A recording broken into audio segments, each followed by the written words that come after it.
Tommy's eyes fluttered open, adjusting to the dim light filtering through his bedroom window. He was paralyzed with fear, his heart pounding so loudly he could hear it echoing in his ears. He didn't know what had woken him, but a cold dread settled in the pit of his stomach.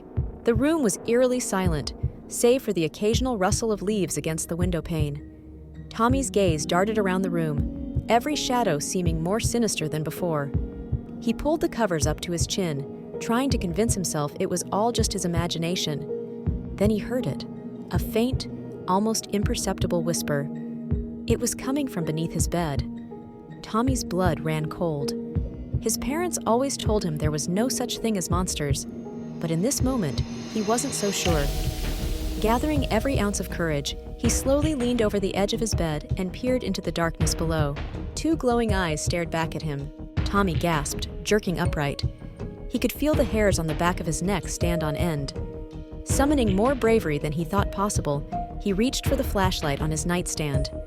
His hand trembled as he turned it on and shone the beam of light under the bed. Nothing. The space was empty. His breath came out in a shaky sigh. He must have been dreaming, he reasoned. He set the flashlight down and lay back against his pillow, but sleep wouldn't come. The whispers had stopped, but the uneasy feeling lingered. Hours seemed to pass, and just as Tommy began to drift off, he felt a tug at his blanket. He froze, unable to move, his mind racing with terror. The tug came again, stronger this time, pulling the blanket completely off him. Tommy bolted upright, his eyes darting around the room. The shadows seemed to shift and move, almost as if they were alive. He grabbed the flashlight again, turning it on and sweeping the beam across the room. His heart stopped when he saw it.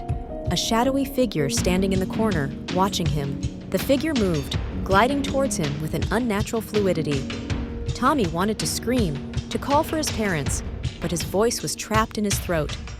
The figure stopped at the foot of his bed, its form becoming more defined in the light. It was a boy around Tommy's age, with hollow eyes and a ghostly pallor.